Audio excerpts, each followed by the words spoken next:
a este primer Ateneo de este año de la Sociedad Colombiana de Pediatría Regional Bogotá.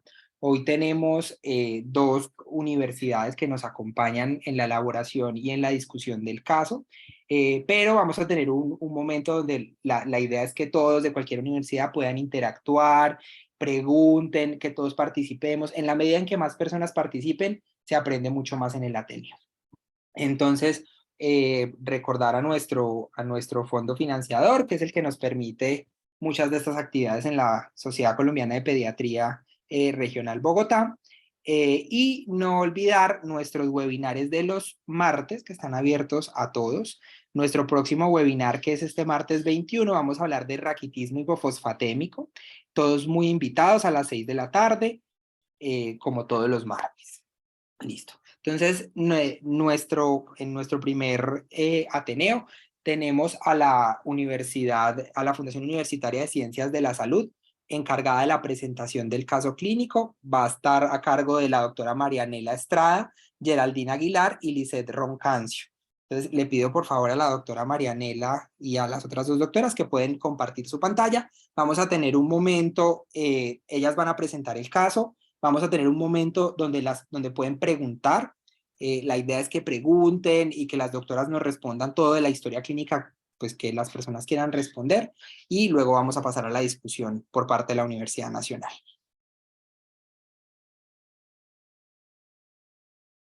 Listo, doctora Marianela, si quieres ya puedes compartir pantalla.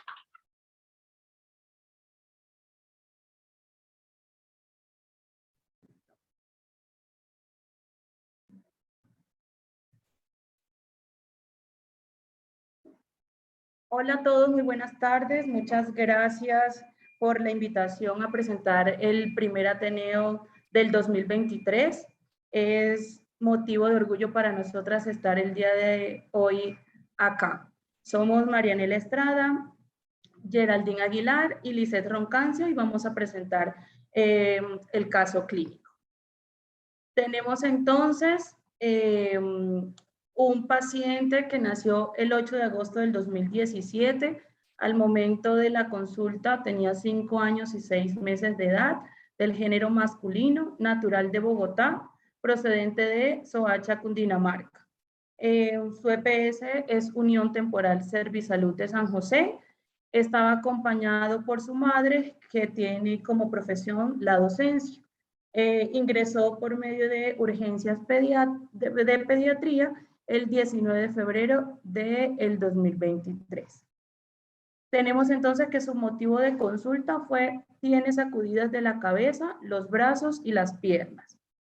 En la enfermedad actual tenemos un cuadro clínico de 2 días de evolución consistente en movimientos involuntarios repetitivos, irregulares, que inician en la cabeza y han venido aumentando y generalizando en miembros superiores e inferiores bilateralmente. Duración aproximada de unos 10 segundos, sin desconexión con el medio, sin alteración en el tono, y no se presentan durante el sueño.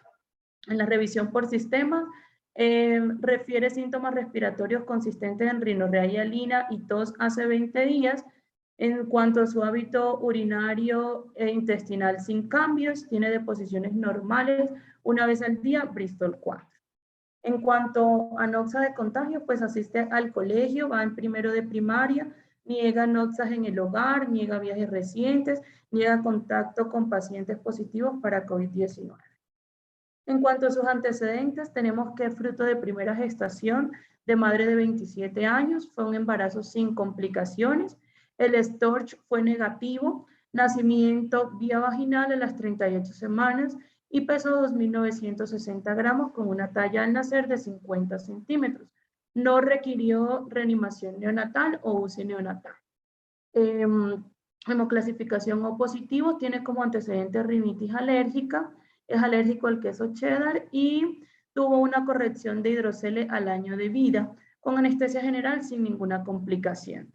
Sí estuvo hospitalizado al 4º día de nacido por 4 días por ictericia neonatal, manejado con fototerapia. En antecedentes familiares tenemos que la abuela materna tiene hipertensión arterial y enfermedad renal. En farmacológicos, en los últimos 15 días había usado un medicamento homeopático que se llama Gripgel, una tableta cada 24 horas. Tiene el PAI completo para la edad. La vacuna para COVID-19 tiene 2 dosis de Sinovac y la última dosis fue en febrero del 2022. Vive con sus padres en un apartamento propio y cuenta con todos los servicios públicos. Tienen un gato y no tiene contacto con fumadores.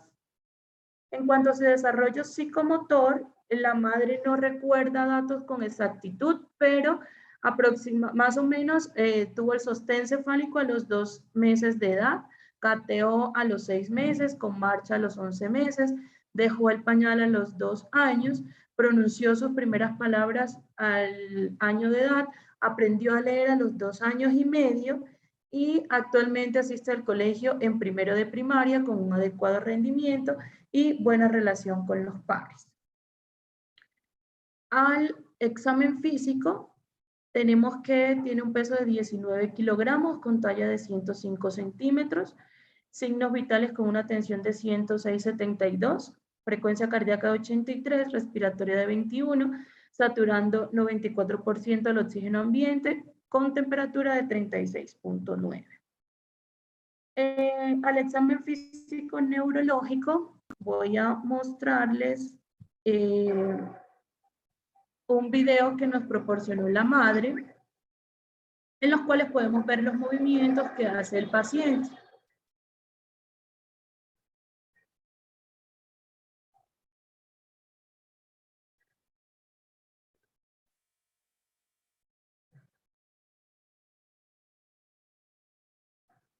Y aquí termina.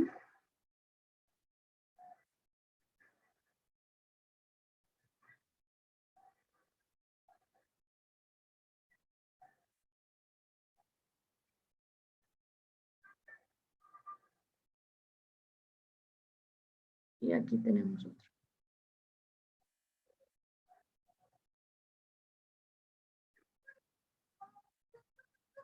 Ya este fue en su estancia intrahospitalaria.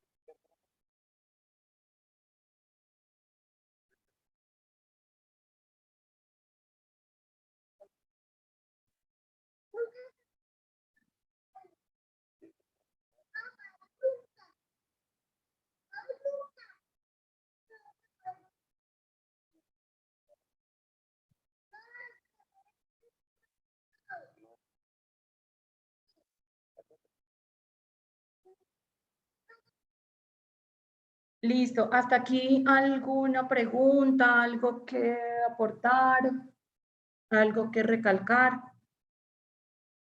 Listo, si alguno quiere participar de la Nacional o de cualquiera de las otras universidades, puede ir levantando la manito en Zoom o escribir la pregunta en el chat y en el chat las vamos leyendo. ¿Alguien tiene alguna pregunta? De la historia, del examen físico.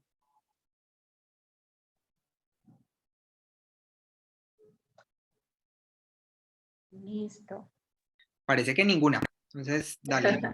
Sigue. Listo, entonces al paciente se le Espérame tomó... que alguien creo que iba a preguntar algo. ¿Alguien Sí, me qué alcanzó a pena yo. preguntar? Hola, Juan José. Hola, doctor. Pues yo quería preguntar si estos, bueno, el cambio de la semiología que nos describen se asociaba a cambios en el comportamiento, había algún tipo de regresión en el neurodesarrollo, los movimientos siempre eran repetitivos y de la misma semiología que vimos en el video o han cambiado de semiología. En algún momento esos movimientos se han asociado a desconexión del medio, a un síndrome febril concomitante. Pues quería saber eso.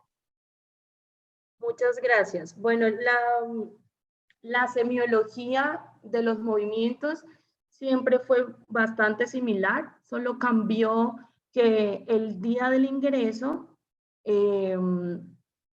eran más repetitivos, o sea, se presentaban con mayor frecuencia.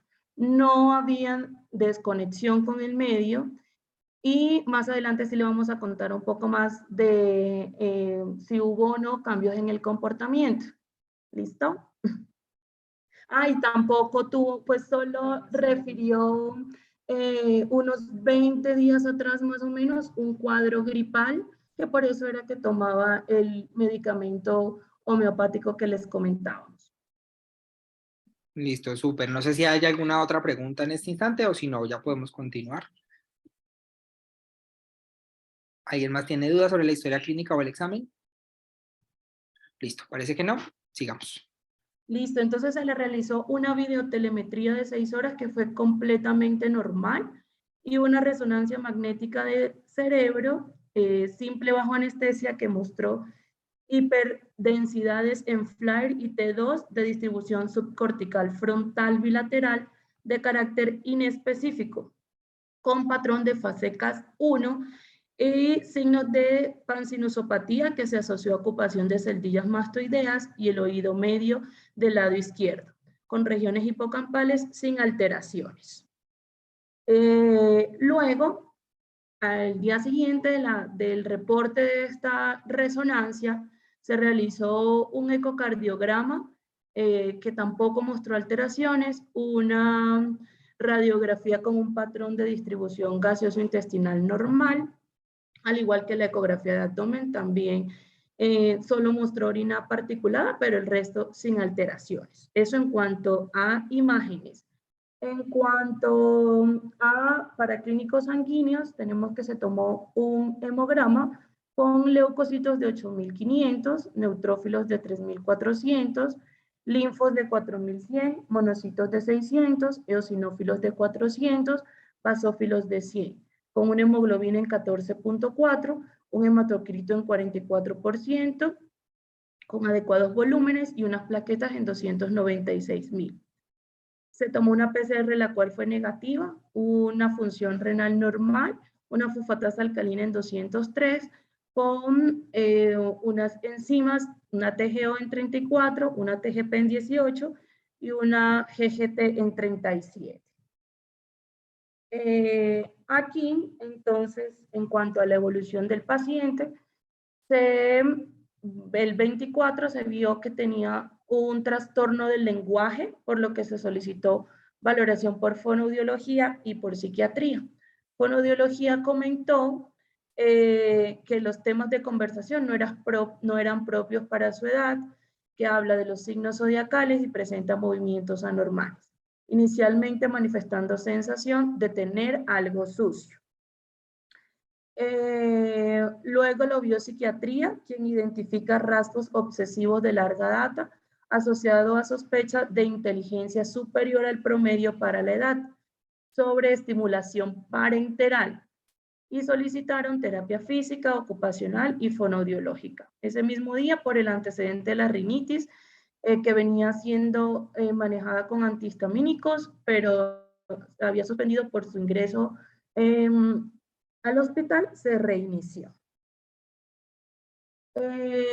Luego, estos paraclínicos que habían sido tomados el 24 de febrero y fueron reportados hasta el 28 y muestra un perfil inmunológico negativo y un reporte de astos menor de 20 negativos.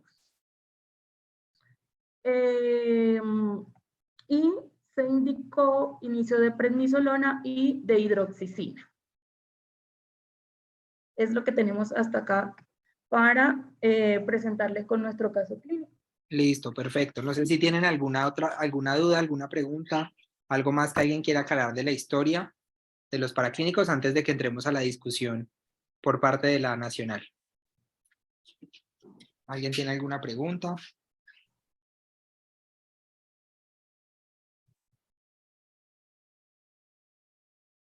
Listo. Si no hay más preguntas, entonces muchas gracias a la doctora Marianela Geraldini Lisset por la presentación del caso. Ahorita volveremos sobre el diagnóstico definitivo. Si quieres, puedes cerrar la presentación y vamos a darle paso a Carolina Ramos y a Gabriel Martínez de la Universidad Nacional de Colombia que van a ser la discusión del caso clínico. Si quieres, Marianela, deja de compartir para que ellos nos puedan compartir, por favor. Listo, perfecto. Listo, buenas tardes. Mi nombre es Diana Carolina Ramos. Entonces, en base a la discusión, lo primero que vamos a resaltar es en base a la historia clínica los hallazgos que a nosotros nos parecen relevantes y positivos.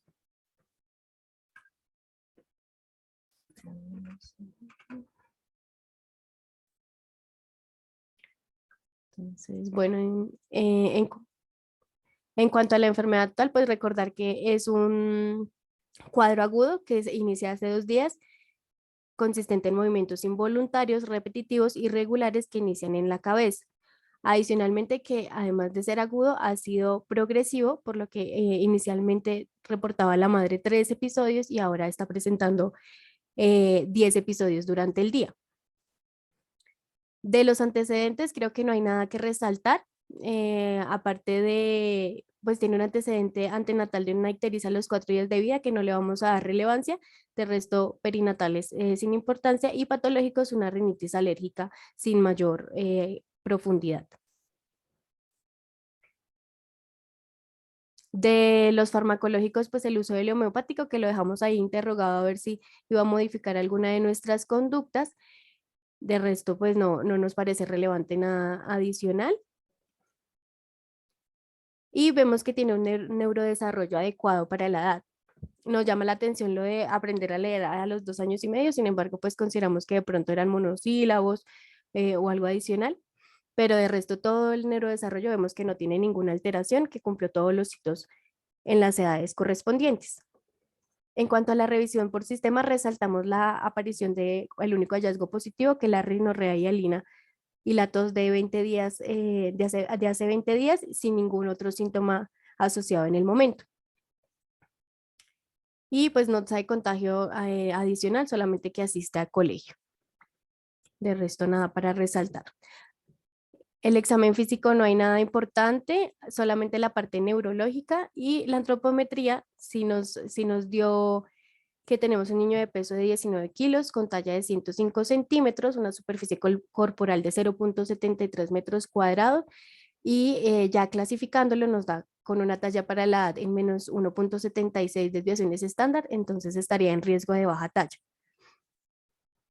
En cuanto al examen general no hay nada positivo y en el neurológico solamente reportaban los movimientos involuntarios a nivel de la cabeza y las extremidades superiores ocasionales que se dieran espontáneamente sin alteración del estado de conciencia, que era una de las cosas que decía Juan José. Entonces ahí reportaban que no había alteración del estado de conciencia, no había alteración de pares craneales, la marcha normal, los reflejos periféricos normales y un Glasgow adecuado.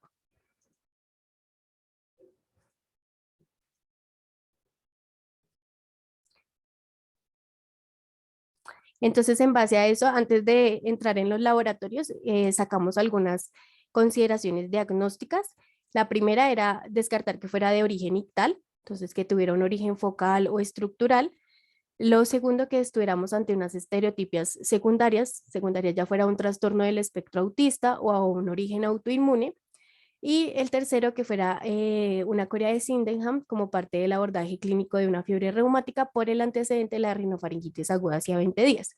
También resaltamos entre los diagnósticos el antecedente de la rinitis alérgica y en diagnóstico nutricional su riesgo de baja talla. Entonces ya haciendo como con base de estas impresiones diagnósticas empezamos a analizar los paraclínicos. Entonces en el hemograma nada para resaltar. Complemento C3 y C4 normal, no consumido, con unos reactantes de fase aguda negativos, una función renal normal y una fosfatasa alcalina normal. Ya cuando nos mostraban la evolución de los laboratorios, veíamos que el perfil autoinmune era negativo, con unos ANAS negativos, con el SH50 mayor de 963 también normal, que recordemos que este nos habla más de la actividad del complemento, cuando a pesar de que cuantitativamente esté normal, ver cómo está cualitativamente, unos astos negativos y unos anticuerpos anti-SM, anti-RNP, anti-ROY, anti-LA negativos. Ya como estudios de imágenes nos reportan una videotelemetría de 6 horas normal, lo cual nos apoya en empezar a descartar, digamos que de nuestros diagnósticos, la parte ictal, y una resonancia que aquí lo resaltamos, que nos hablaba de unas hiperintensidades en flagrante 2 de distribución subcortical frontal bilateral de carácter inespecífico con patrón de Frank-Secas 1. En nuestra revisión, pues lo que encontramos es que este patrón generalmente es inespecífico en pediatría, es más asociado y se encuentra más en los pacientes adultos, en enfermedades de depósito o en accidentes cerebrovasculares de la circulación terminal.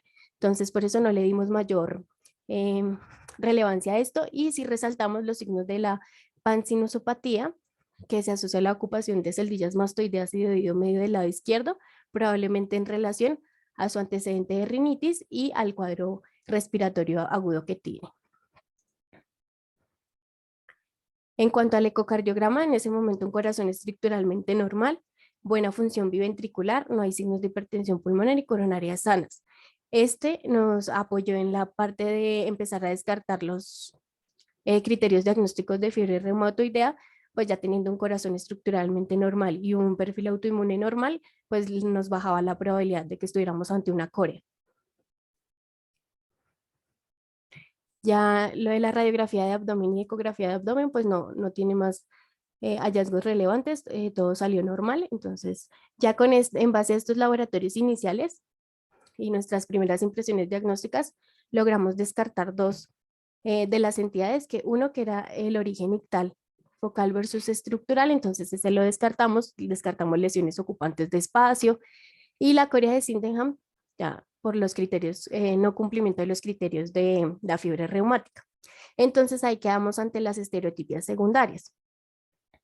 Recordemos que cuando hacemos el abordaje de los movimientos anormales en pediatría, tenemos dos tipos de movimientos. Uno que son los rítmicos, como los temblores, y los otros son los arrítmicos. Entonces, dentro de los arrítmicos tenemos unos movimientos lentos, que son la tetosis, los sostenidos, como las distonías, y los rápidos, que pueden ser suprimibles o no suprimibles. Entonces, suprimibles tenemos los tics o las estereotipias, y los no suprimibles, como sería el hemivalismo y la corea, o las mioclonías.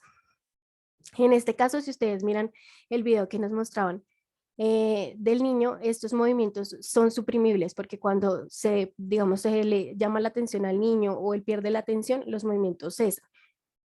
Por esa razón, nosotros nos orientamos más hacia la parte de que estuviéramos ante unos tics y unas estereotipias. Entonces, ya tomando como base que estuviéramos ante unos tics, unas estereotipias de origen secundario, nuestras preguntas en base eran tres. Una, ¿cómo estaba el desarrollo del lenguaje? Si había un retraso, una regresión del mismo. ¿Cómo estaba el desarrollo social? ¿Cómo se comportaba con sus pares? Y si estos no eran normales, evaluar la audición. Entonces, recordemos que muchos trastornos del espectro autista están sobrelapados cuando hay trastornos de la audición que han sido subdiagnosticados. Si la audición es normal, con alteración del desarrollo del lenguaje y desarrollo social alterado, nosotros nos orientaríamos más para un trastorno comportamental tipo autismo, pero si en cambio el desarrollo del lenguaje y el desarrollo social es normal, nos orientaríamos más hacia causas de origen orgánico, como sería de tipo autoinmune. Y en base a eso, pues ya descartando esos dos diagnósticos anteriores ya explicados, nos quedamos con dos, que serían el trastorno del espectro autista y los trastornos del origen autoinmune, como sería el PANDAS. Hola,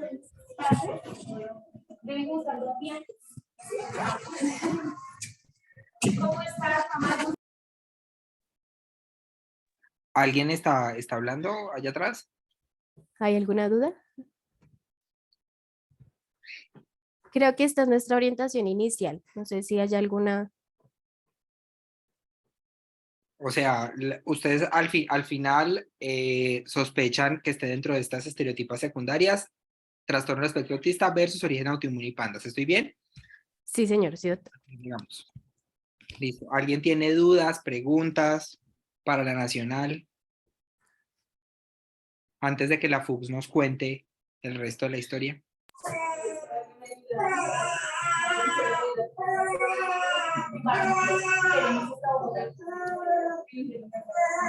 Hay alguien con el micrófono abierto. Revisen todos los micrófonos, por favor. Doctor, nosotros entonces hicimos una revisión de los posibles diagnósticos diferenciales que podíamos tener y llegamos a la conclusión de que, tenemos una gran probabilidad de que este niño estuviera presentando un síndrome de Pandas por el antecedente que presentaba. Estuvimos buscando en la literatura lo más actualizado que tuviéramos y tuvimos unas revisiones de cómo trataba de los criterios diagnósticos del síndrome de Pandas y veíamos que teníamos unos criterios establecidos en 1998 donde se mostraba el diagnóstico de un trastorno obsesivo compulsivo y los tics. En la parte de la historia que se nos fue compartida no se nos mostraba que tenía el trastorno obsesivo compulsivo. Sin embargo, ahorita revisando el caso que nos acaban de mostrar nuestras compañeras, se ve que tiene rasgos obsesivos y que nos puede ayudar a facilitar este diagnóstico. Adicionalmente a eso, cumple con los otros criterios, son episódicos pediátricos y que muy probablemente se debía a una infección por un estreptococo beta hemolítico que haya tenido previamente hace 2 semanas. Listo. ¿Y tienen alguna aclaración que hacer con respecto a los astos negativos?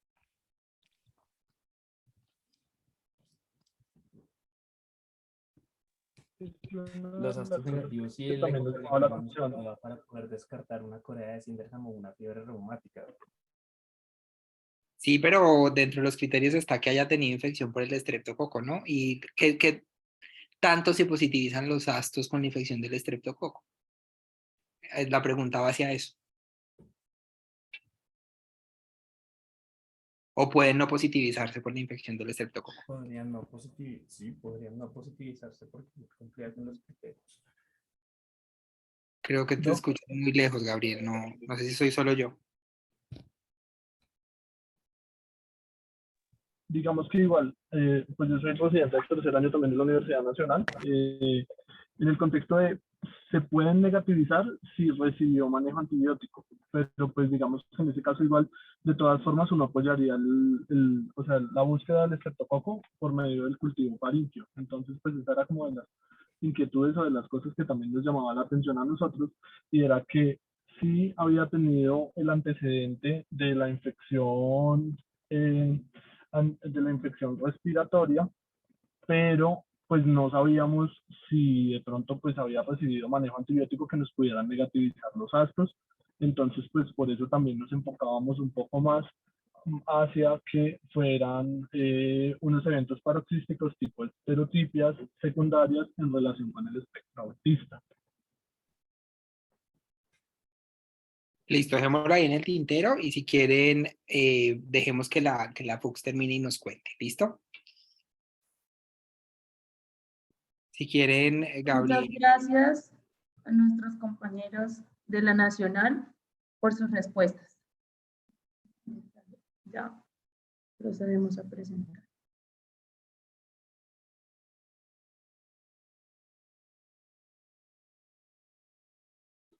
Listo, entonces en cuanto a la evolución del paciente, en efecto, nuestro diagnóstico nuestra impresión diagnóstica fue sospecha de enfermedad neuropsiquiátrica pediátrica autoinmunitaria asociada a infección estreptocóxica y el antecedente de rinitis alérgica.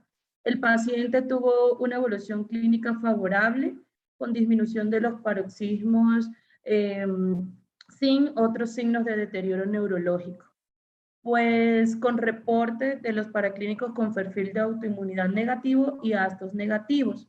El paciente fue valorado por neurología pediátrica, quienes consideraron podía continuar manejo ambulatorio, por lo que se dio egreso con cita control en un mes por neurología pediátrica y se continuó el manejo con hidroxicina y con prednisolona. Esta última se indicó descenso progresivo una vez completado 10 días de administración. Se indicó también valoración por psiquiatría, por terapia ocupacional y del lenguaje. Entonces, si bien los astos del paciente fueron negativos, decidimos seguir con esta impresión diagnóstica del síndrome Pandas.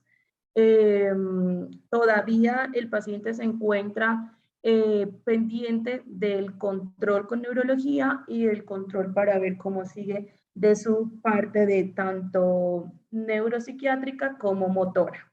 Entonces, lo que queremos o lo que hemos querido con la presentación de este caso es más hacer un enfoque respecto a los movimientos anormales. Nuestros compañeros de la Nacional hicieron una excelente aproximación. Vamos a ahondar un poco más respecto a estos. Entonces aquí los dejo con mi compañera Geraldine, que les va a hablar al respecto. Bueno, buenos días para todos. Bueno, en cuanto a los movimientos anormales en los niños, tener en cuenta que es un motivo de consulta muy frecuente en pediatría. Sin embargo, la mayoría de las veces estos movimientos anormales van a ser de una etiología benigna y se resuelven por sí solas. Sin embargo, es de importancia reconocer la precisión de los movimientos anormales, pues que el paciente está presentando, ya que, como sabemos, la mayoría van a ser de etiología benigna y no van a ser patológicos. Reconocer que los movimientos anormales pueden afectar tanto el tono, la postura, la fuerza, las fases del movimiento, como la planificación y la iniciación y la ejecución de actividades. Y pueden consistir en movimientos tanto voluntarios como involuntarios. La aparición de un trastorno de movimiento presenta un conjunto de desafíos para el médico tratante. Como les dije antes, la mayoría de los trastornos del movimiento en la infancia se resuelven solos, son benignos y su reconocimiento, pues hay que identificar si son benignos o si son de origen patológico. Por tanto, la competencia diagnóstica se basa en una adecuada historia clínica, un examen neurológico detallado y el reconocimiento de la fenomenología, es decir, el patrón de presentación, tanto de lo normal como de lo anormal. En cuanto a la fenomenología, es importante reconocer en qué momento inician estos movimientos, cuánto duran, la severidad en cómo se presentan y los factores desencadenantes y aliviadores. Para el desarrollo normal del control motor, hay que tener un enfoque de cómo se desarrolla normalmente este control. Entonces, el enfoque se realiza de arriba hacia abajo. El control de los movimientos voluntarios comienza desde la cabeza hacia el cuello y progresa en el tronco y las extremidades. El desarrollo de arriba hacia abajo del control motor ocurre junto con reflejos primitivos que disminuyen progresivamente la aparición de reflejos posturales, como por ejemplo el apoyo lateral y demás. Este patrón de desarrollo cefalocaudal va a ayudar a proteger estratégicamente al cerebro. Los bebés logran el control de la cabeza y la capacidad de sostenerse cuando caen antes de que puedan lograr habilidades para sentarse o pararse o caminar. Por lo tanto, los reflejos primitivos alterados desde el nacimiento dentro de sus desarrollos en los primeros 6 meses, asociado a la falta de desarrollo de reflejos posturales, pues son características importantes del retraso en el desarrollo motor. Para conocer la fisiopatología de estos movimientos anormales, tenemos que tener en cuenta lo esencial, el papel que cumplen los ganglios basales, ya que son esenciales para la integración de las señales tanto inhibitorias como excitatorias de todo el sistema nervioso central. Y la función motora también implica una señalización coordinada desde el tronco encefálico, tanto el sistema límbico, el cerebelo y las cortezas frontales, así como las vías no motoras. Recordemos que los ganglios basales tenemos dos grandes grupos, está el cuerpo estriado y el claustro. Dentro del cuerpo estriado está el núcleo lenticular, el caudado y el accumbens. En el lenticular tenemos el putamen, el globo pálido, que puede ser que es tanto medial como lateral. El putamen cumple una función de regulación del movimiento que influye en varios tipos de aprendizaje. El globo pálido, tanto medial como lateral, regula movimientos voluntarios. El caudado nos ayuda al aprendizaje implícito y procedimental del movimiento y el control inhibitorio y la recompensa. Y el accumbens nos ayuda a la integración de las emociones, para motivación de la acción. Para reconocer la fisiopatología de los trastornos del movimiento, es preciso realizar un repaso como tal de todo cómo funcionan los ganglios basales. Recordemos que los ganglios basales reciben aferencias glutaminérgicas desde la corteza motora a través de sus proyecciones con un patrón somatotrópico. Estas señales se van a ir hacia el núcleo caudado y hacia el putamen, que es la vía principal de entrada de los ganglios basales junto con el núcleo subtalámico. Mientras que la vía principal de salida de esta información la forma la sustancia negra y la parte interna del globo pálido que proyecta sobre el tálamo y sobre la corteza motora.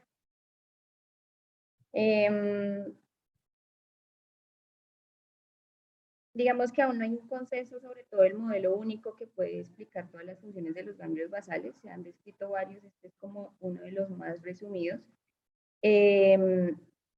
Decimos que a partir del estriado se distinguen dos vías, una vía directa mediada por receptores dopaminérgicos de 1 y una vía indirecta mediada por receptores dopaminérgicos de 2. El circuito directo genera una sinapsis inhibitoria mediada por GABA que va al putamen y al globo pálido interno, mientras que el circuito interno salen neuronas inhibitorias mediadas también por GABA que van hacia el globo pálido externo que envía proyecciones inhibitorias GABAérgicas a la región al núcleo subtalámico. A través del globo pálido interno y a través de la sustancia negra se envían impulsos inhibitorios GABAérgicos hacia el tálamo y de ahí las vías corticales motoras mediadas por estímulos excitatorios. La activación de la vía directa va a hacer que se produzca una inhibición del globo pálido y la sustancia negra que se traduce en una desinhibición del tálamo, facilitando de esta manera la excitación talámica hacia las áreas motoras precentrales. El efecto de esta vía será un feedback positivo para el movimiento iniciado corticalmente y la activación de esta vía indirecta produce inhibiciones del globo pálido y secundariamente del núcleo subtalámico, produciendo una inhibición del tálamo en los núcleos del tronco cerebral. El efecto final de toda esta vía será un feedback negativo para el movimiento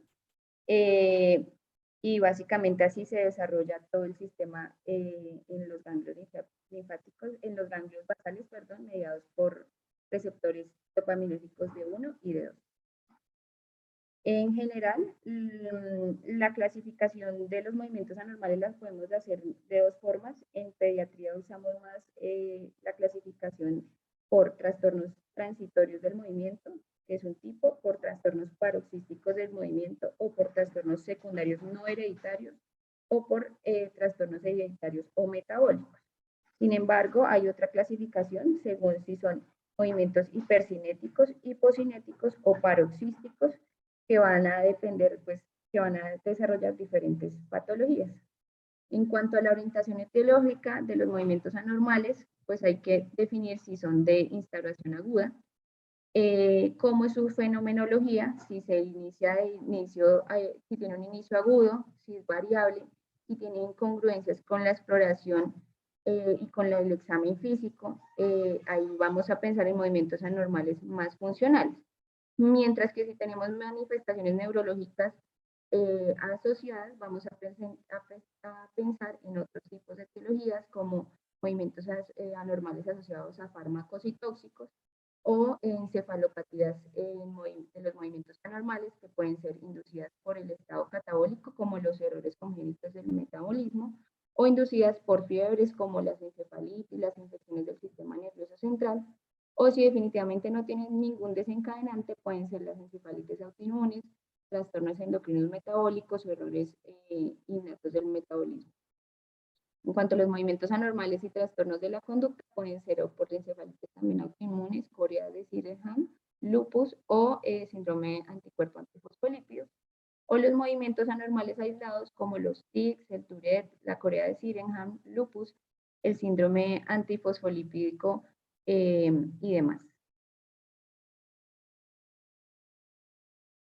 Listo. En cuanto a lo de síndrome PANDAS, trastornos neuropsiquiátricos autoinmunes pediátricos asociados con infecciones estreptocóccicas, tenemos que este está relacionado con una serie de alteraciones que clínicamente se ven con alteraciones de la personalidad, del comportamiento y del movimiento, en pacientes en los que previamente se ha documentado una infección estreptocócica, ya sea faringitis, sinusitis, escarlatina. Muchas otras investigaciones han involucrado otro tipo de infecciones que condicionan inflamación y que se asocian también a manifestaciones neuropsiquiátricas, perdón. Entre ellas la enfermedad de Lyme, la neumonía por micoplasma, el herpes simple, y pues aquí ya estos no lo llamamos PANDA, sino que se denomina síndrome neuropsiquiátrico de inicio agudo pediátrico, PANDAS. Tenemos que el PANDAS es un término pues nuevo, se comenzó a hablar de él en 1990, donde vieron que niños con infección por estreptococo beta hemolítico presentaban manifestaciones obsesivo-compulsivas con tics motores y verbales y trastornos del comportamiento. Vemos que existen factores de riesgo para la presentación de esta entidad, que son infecciones repetidas por estreptococos del grupo A, antecedentes familiares de enfermedad autoinmune o de fiebre reumática. Se presentan con mayor frecuencia en varones entre los 3 y los 12 años y tener en cuenta que es una condición rara, de difícil diagnóstico y que debe tomarse cuando ya se han descartado otras causas de alteraciones neuropsiquiátricas y motoras. En cuanto a la fisiopatología, todavía no está bien determinada, pero se plantea que existe una susceptibilidad genética individual que ante un evento gatillo, en este caso una infección por el Streptococcus pyogenes, pues va a resultar en una respuesta inmunológica anormal. Se ha visto algo muy importante en esta entidad, es la presencia de los antígenos de superficie B817 del linfocito B. Estos son marcadores de susceptibilidad para fiebre reumática, pero que se presenta entre el 60 al 100% de los pacientes que tienen PANDAS, versus un 1 al 5% de los pacientes que tienen cualquier otra enfermedad psiquiátrica o que son pacientes sin patologías. Importante en este antígeno que no se modifica a lo largo del tiempo y que tampoco se presenta en glomerulonefritis postestreptocócica ni en lupus eritematoso sistémico. Esta es una inmunoglobulina de tipo M que se puede determinar por medio de estudios como anticuerpos monoclonales, inmunofluorescencia y citometría de flujo. Tener en cuenta que el Streptococcus pyogenes es un microorganismo que tiene diferentes formas para un ataque, porque pueden, por medio, por ejemplo, de la proteína M, de la proteína F. Tener en cuenta, por ejemplo, que la proteína M es la que tiene una mayor respuesta antigénica y que esta se divide en 24 tipos. Y cada uno de esos 24 tipos tiene un órgano blanco específico. Es por eso que la podemos encontrar, este microorganismo, en diversas patologías como la fiebre reumática, la glomerulonefritis y el PANDAS. Se ha visto entonces que se postula que hay una reacción inmunológica alterada que va a desencadenar la formación de autoanticuerpos. Estos anticuerpos van contra los ganglios basales y por medio de esto que les comentaba de los epítopes de la proteína M, que pueden ser similares a la miosina, la troponina o algunas partes del citoesqueleto, del núcleo de la membrana de las neuronas de estos ganglios, se va a producir un mimetismo molecular con una reacción cruzada y la creación de autoanticuerpos tipo IgG, que van a producir una respuesta inflamatoria de tipo 2. Y se va a transportar a los ganglios basales. Todavía no se conoce exactamente cómo se produce ese transporte a los ganglios basales. Se piensa que puede ser por una alteración de la barrera hematoencefálica en el momento que se presenta la fiebre o también por alteraciones a nivel de los vasos sanguíneos. En cuanto a la clínica, esta inicia aproximadamente entre 4 y 6 semanas después de una infección estreptocóxica y puede interferir en la escolarización y volverse rápidamente debilitante. Tenemos que vamos a tener una clínica neuropsiquiátrica y una clínica motora. Dentro de la primera encontramos comportamientos obsesivos compulsivos, ansiedad por separación, miedo y ataques de pánico, gritos incesantes, irritabilidad, cambios de humor, regresión emocional y del desarrollo, alucinaciones, depresión y pensamientos suicidas. Y en cuanto a los de movimiento, vamos a presentar tics y movimientos que son poco frecuentes. Va a haber sensibilidad a la luz, al sonido, al tacto, un deterioro de ciertas habilidades motoras, hiperactividad e incapacidad para concentrarse. Va a haber una micción frecuente, enuresis, problemas de memoria, trastornos con el sueño, negativa para comer que puede determinar pues una baja de peso e incluso se puede presentar dolor articular. Los síntomas pueden llegar a ser severos y la severidad se presenta más que todo en los 2 a 3 días de iniciado el cuadro. Por lo general, como les decía, es un diagnóstico de exclusión. Se presentó por primera vez en 1998 y en el 2012 se crearon nuevos criterios en los que nos dicen un comienzo abrupto y dramático de trastorno obsesivo compulsivo o ingesta de alimentos severamente restringidas en las primeras 48 horas. Los síntomas obsesivos compulsivos deben ser lo suficientemente graves y frecuentes para cumplir con los criterios del DSM-4 para el TOC.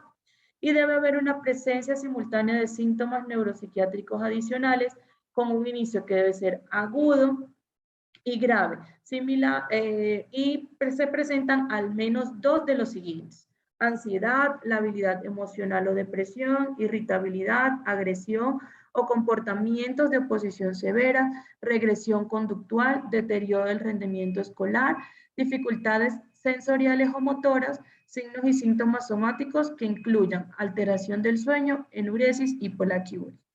Los síntomas no se explican mejor por un trastorno neurológico o médico conocido como la coria de Sydenham, el lupus eritematoso sistémico y el síndrome de Tourette.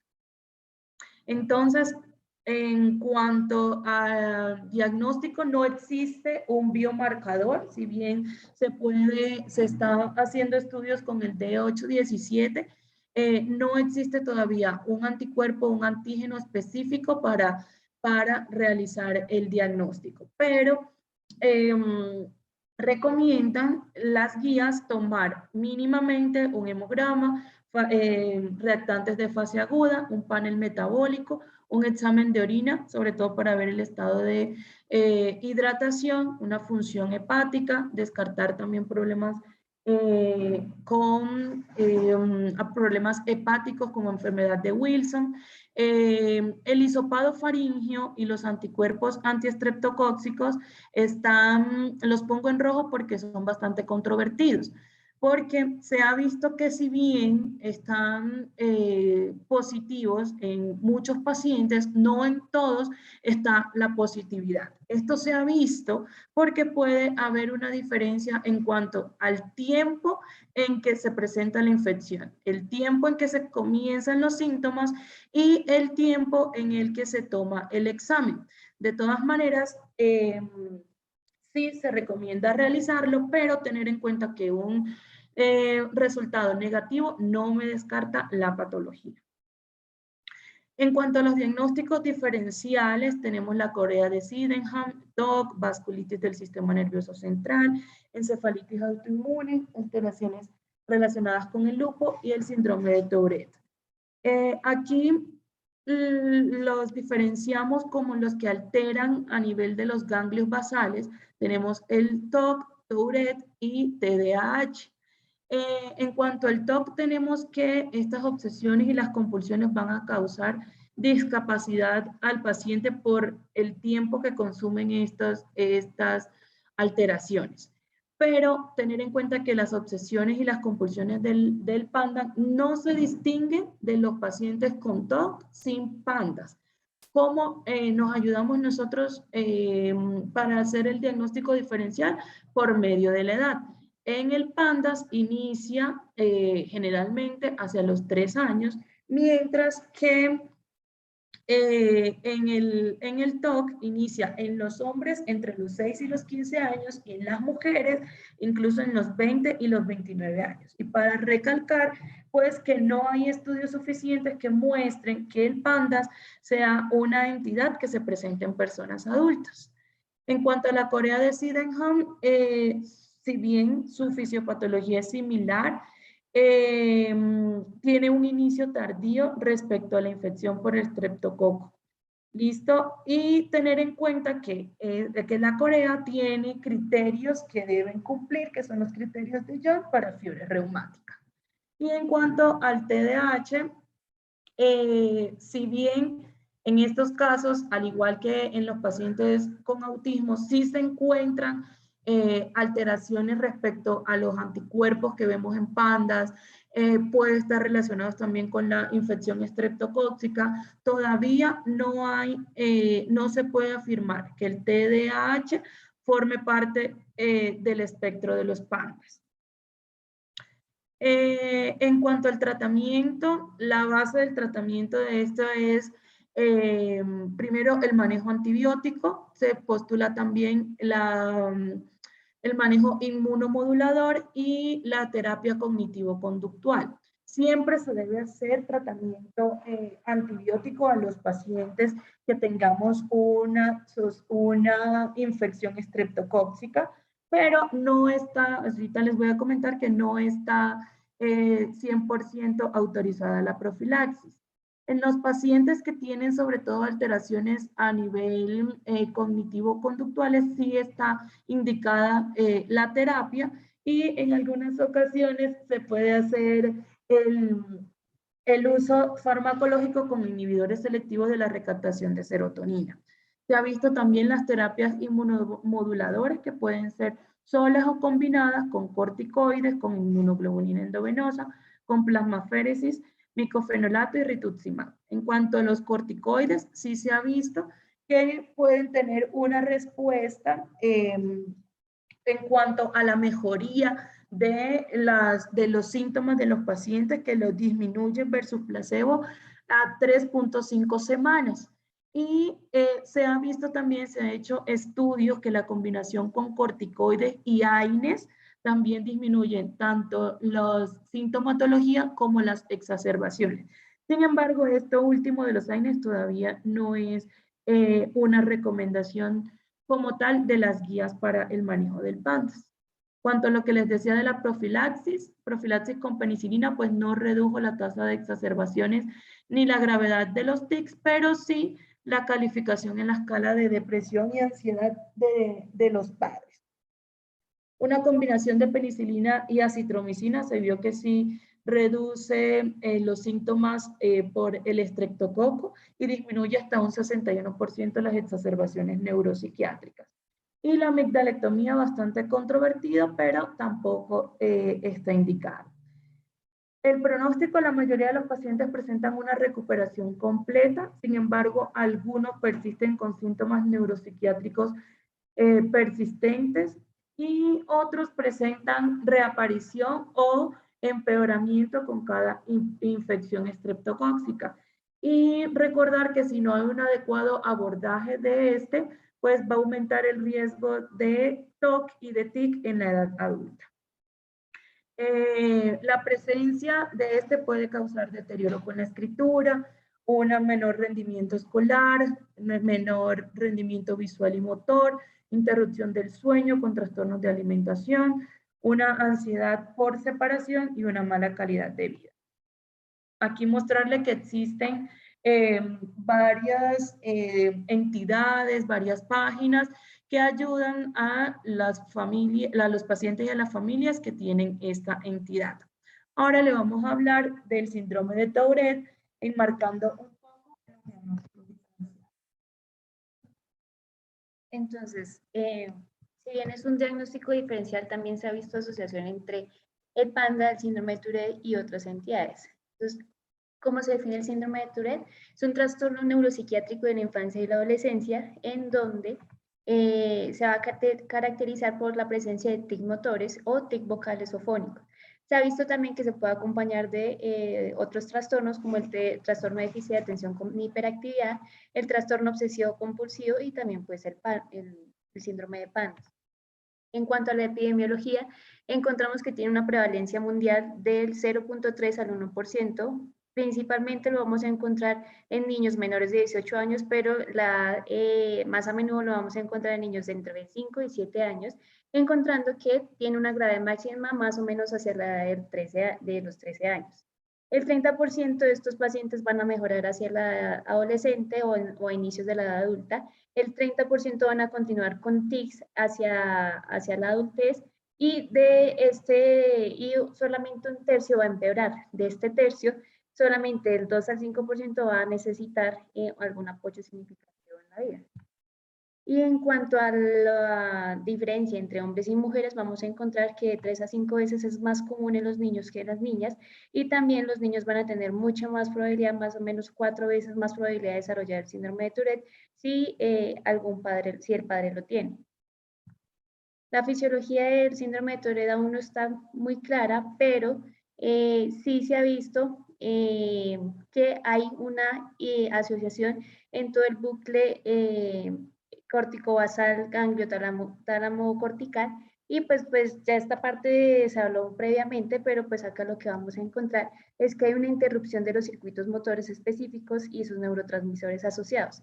Más que todos estos neurotransmisores, los que vamos a encontrar acá va a ser la dopamina, el glutamato, el GABA, la serotonina, la acetilcolina, la norepinefrina y otros neurotransmisores que pues van a estar involucrados en este bucle corticobasal ganglio tálamo cortical.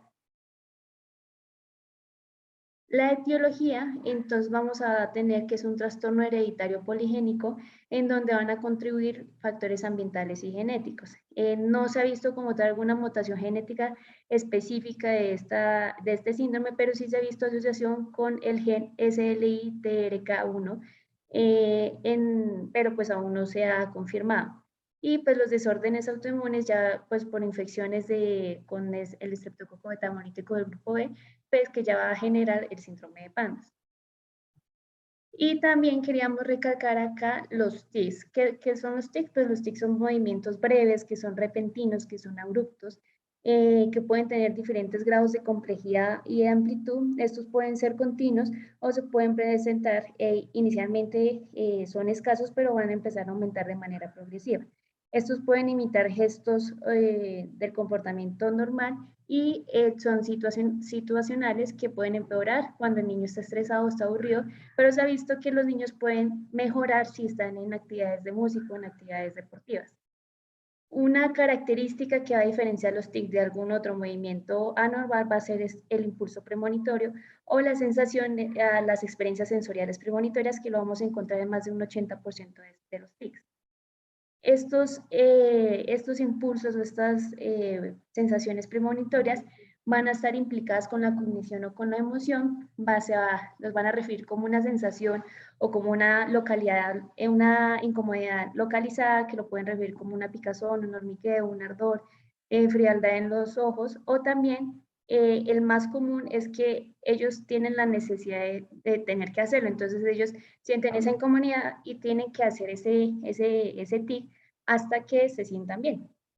Y también encontramos que hay dos tipos de tics, los tics simples y los tics complejos. Los tics simples solamente va a tener un grupo, está implicado pues en un grupo específico de músculos que puede ser ya motores o fónicos, y los tics complejos ya van a implicar varios grupos musculares, hoy puede tener la combinación de ambos tics, los motores o los fónicos.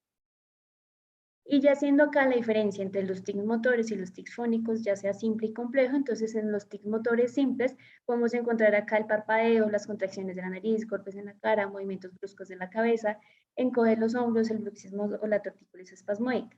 Y estos tics y los tics motores complejos pues van a ser ya una secuencia repetitiva de movimientos. Estos se pueden asemejar con actos o gestos que parecieran ser intencionales. Entonces, dentro de estos encontramos tocar, patear, golpear, lanzar, sacudir la cabeza. También cabe resaltar que normalmente, pues como estos tics simples pasan desapercibidos, muchas veces pueden confundirse, pueden malinterpretarse como como alergias. Y en cuanto a los tics fónicos, y pues acá también vale la pena resaltar que estos tics fónicos son el producto de cuando el aire se mueve a través de varias contracciones de los músculos nasales, orofaringeos, laringeos y respiratorios. Se prefiere el término fónico a vocales porque no todo el sonido va a ser producto de las cuerdas vocales. Y acá encontramos también simples y complejos, entonces dentro del simple, toser, carraspear, olfatear, gruñir, soplar, chillar. Y dentro de los complejos, la coprolalia, la ecolalia y la palilalia. También cabe resaltar que la coprolalia se puede encontrar en menos del 10% y no va a ser una clave diagnóstica para este síndrome. Y dentro de la clasificación de los tics, entonces vamos a encontrar unos tics primarios y unos tics secundarios. Dentro de los tics primarios, entonces podemos encontrar pues los esporádicos. Dentro de estos, entonces están los tics motores o fónicos, transitorios o crónicos, siendo los transitorios menor de un año y los crónicos mayor a un año. Y los recurrentes o heredados, que pues acá sí encontramos el síndrome de Tourette. Estos tics secundarios, entonces acá, aparte de ser pues una clasificación, estos también pues van a ser los diagnósticos diferenciales del síndrome de Tourette. Entonces, dentro de los hereditarios, entonces podemos encontrar la enfermedad de Huntington, la enfermedad de Wilson, las distonías genéticas, la distrofia muscular de Duchenne. Dentro de los infecciosos, la encefalitis autoinmune y la enfermedad de Sydenham.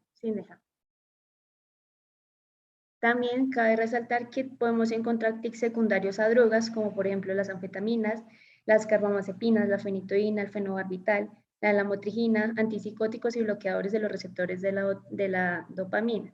Y secundario a toxinas cuando hay intoxicación por monóxido de carbono. Secundario a alteraciones del desarrollo como una encefalopatía espástica, trastornos cromosómicos, trastornos del espectro autista y otros por si ha tenido algún traumatismo craneoencefálico, algún ictus, algún síndrome neurocutáneo, esquizofrenia o enfermedades neurodegenerativas. Hay unas preguntas útiles que nos van a ayudar para el diagnóstico del síndrome de Tourette. Entonces, pues, uno, que si pues uno le pregunta al niño si es capaz de contener los tics, si siente la necesidad de tener el tic que empeora cuando lo retiene, si hay alguna sensación de alivio cuando hace ese tic, si varían los tics si está estresado o está aburrido, si mejoran los tics si está más centrado en alguna actividad, por ejemplo, el deporte, si los tics aumentan o disminuyen en severidad sin razón particular, si vienen nuevos tics y desaparecen otros con el paso de los años, y si tiene ganas de repetir palabras como lo es la ecolalia o de copiar lo que la gente dice con sus gestos. El diagnóstico del síndrome de Tourette va a ser clínico, tampoco hay alguna prueba de laboratorio o algún marcador específico para su diagnóstico, y para esto se van a utilizar los criterios de CM5, que son 4. Entonces, el primero dice que los tics motores y los tics vocales tienen que aparecer en algún momento en la enfermedad, aunque no necesariamente tienen que presentarse al mismo tiempo. El segundo, que los tics pueden aumentar o disminuir su frecuencia, pero tienen que persistir después, por más de un año después de la aparición del primer tic, que tiene que pues, iniciar antes de los 18 años, y esta alteración no se puede atribuir a algún otro efecto fisiológico de alguna sustancia o alguna otra afectación médica.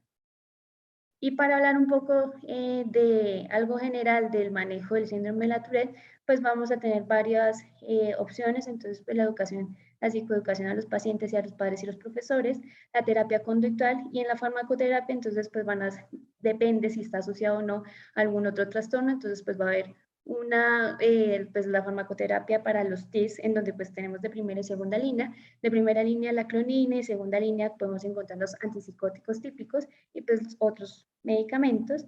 Si está asociado al trastorno de déficit de atención con hiperactividad, también nos funciona la clonina, o si está asociado al trastorno obsesivo compulsivo, la fluoxetina, la sertralina.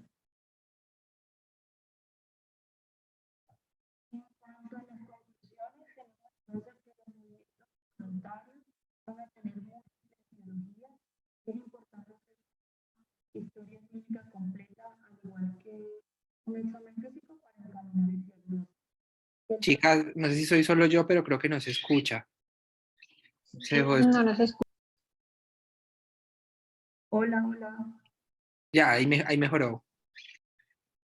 Les comentaba pues, que para hacer los movimientos involuntarios... Es que se escucha lejos. Sí, Hola. se escuchan como súper lejos. ¿Aquí mejoró? Sí, mucho.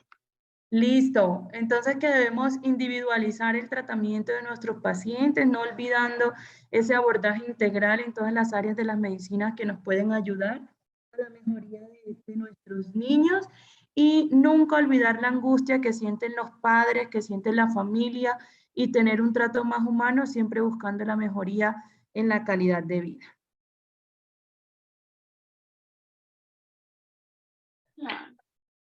Listo, chicas, muchísimas gracias. Ahí solo para hacer como muy pequeños comentarios. No sé si alguien tiene alguna pregunta, algún comentario antes de yo contar mi par de comentarios. La Nacional, si tiene algún comentario final.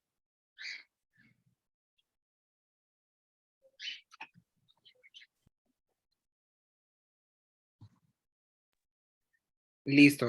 Con respecto al síndrome PANDAS, recuerden mi pregunta de las antiestreptolicinas tiene que ver con que la sensibilidad de las antiestreptolicinas para cualquiera de las infecciones postestreptocóxicas es cercana al 70%. O sea, no siempre va a estar presente. Y hay otras entidades muy parecidas al síndrome PANDAS que no están relacionadas a la infección por el estreptococo. Lo otro que les quería mencionar es, hay un estudio grande publicado el año pasado en Frontiers que trató de resumir como las terapias que funcionan para el síndrome de PANDAS. Lo primero que les quiero mencionar es que los antibióticos no funcionan para el síndrome de PANDAS, no, si bien son ampliamente utilizados en esa serie, más del 90% de los niños lo utilizaron, mostraron que no había cambios en los desenlaces. Igual con los medicamentos neuropsiquiátricos tampoco mostraron cambios. Lo único que mostró un impacto sobre ellos es la psicoterapia. Eso sí, sí mostró cambios en los desenlaces de los niños con pandas. Esas son pues como mis dos comentarios finales para esto. No sé si tengan alguna duda, alguna pregunta.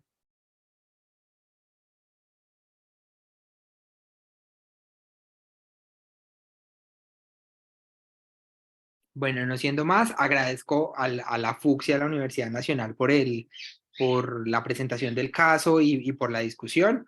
Un caso muy completo, muy interesante, no muy frecuente y que fue de mucho aprendizaje para todos. Entonces, que estén muy bien. Nos vemos el martes en el webinar. Muchas gracias. Gracias. Muchas gracias, doctor.